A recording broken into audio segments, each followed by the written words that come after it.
அது சுவாமிஜி நேற்று சொன்னார். கிருஷ்ணரும் ருக்மணியும் பேசிக் கொண்டிருந்தார்களாம். ருக்மணி கிருஷ்ணரிடம் சொன்னாலாம், நானும் தான் உங்களை காதலித்தேன். இருப்பினும் ஏன் தோன்றுகிறது உங்கள் மனைவியாக இல்லாமல் காதலியாக இருந்திருந்தால் நன்றாக இருந்திருக்கும் என்று. கிருஷ்ணரும் இதே கேள்விதான் கேட்டாராம். ஏன்?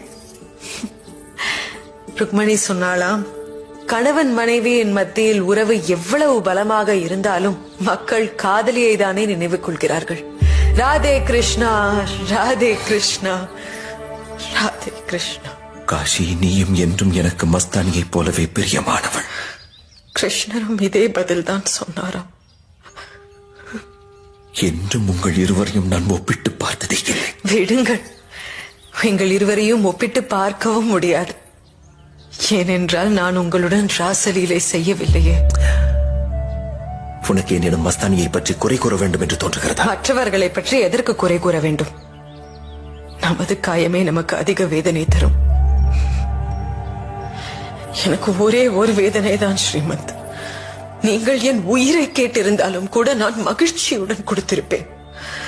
ஆனால் நீங்கள் என் கௌரவத்தையே பறித்துக் கொண்டீர்கள். இன்றைக்கு பின் நீங்கள் இந்த அறைக்குள் வரக்கூடாது ராவ். என்ன செய்கிறாய் என்று புரிகிறதா உனக்கு?